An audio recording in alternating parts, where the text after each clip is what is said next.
నిజామాబాద్ జిల్లా బోధన్ నియోజకవర్గంలో శనివారం సాయంత్రం కురిసిన అకాల వర్షానికి దెబ్బతిన్న వరి, మొక్కజొన్న తదితర పంటలను పరిశీలిస్తూ రైతుల వద్దకు వెళ్లి పరిశీలించి కలిగిన నష్టాన్ని తెలుసుకున్న నియోజకవర్గ శాసనసభ్యులు మాజీ మంత్రి సుదర్శన్ రెడ్డి బోధన్, సాలూరా మండలాల్లో వరి, మొక్కజొన్న పంటలను పరిశీలించి ఈ సందర్భంగా వారు మాట్లాడుతూ బీఆర్ఎస్ ప్రభుత్వం నకిలీ విత్తనాల పంపిణీ వల్ల అందులో విత్తనాలు కూడా మొలకెత్తలేని పరిస్థితి ఏర్పడిందని, బీఆర్ఎస్ ప్రభుత్వంలో చేసే తప్పిదాల వల్ల రైతులు నష్టపోతున్నారని, దీనికి సంబంధించిన మంత్రికి అధికారుల దృష్టిని తీసుకెళ్తానని, రానున్న రోజుల్లో కాంగ్రెస్ ప్రభుత్వ హయాంలో విత్తనాల విషయంలో ప్రభుత్వం శ్రద్ధ తీసుకుని రైతులకు నాణ్యమైన మంచి విత్తనాలను అందిస్తామని ఈ సందర్భంగా వారు తెలిపారు.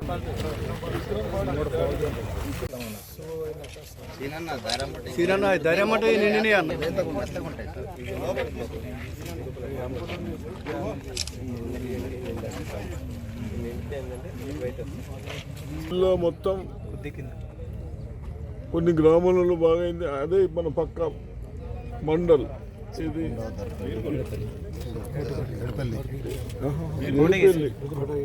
కోటగిరి ఇవన్నీ డ్యామేజ్ అయినాయి. బీర్కూరు, కోటగిరి ఇవన్నీ అయినాయి.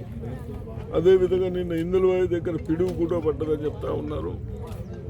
సిరుకొండ, ఇందులవాయి, దర్పల్లి అక్కడ కూడా రాళ్ళవాన పడి ఇంకా డ్యామేజ్ అయినాయని చెప్తా ఉన్నారు. కానీ కోతకు వచ్చిన ప్యాడ్ ఉంది, అదేంది మళ్ళీ మొలకొస్తున్నది. కోత కూడా సరిగ్గా కోత కోసేటప్పుడు రాలిపోతూ ఉంటుంది, ఎందుకంటే పడిపోయింది కాబట్టి. ఇవన్నీ ప్రాబ్లమ్స్ ఉన్నాయి.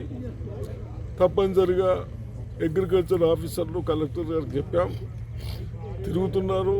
అవసరమైతే ఇప్పుడు ఎడిపెల్లిలా 2 ఆఫీసర్లతో కాదు, పక్క ఆఫీసర్లకు కూడా డిప్యుటేషన్ వేసి సర్వే చేయించి మొత్తం.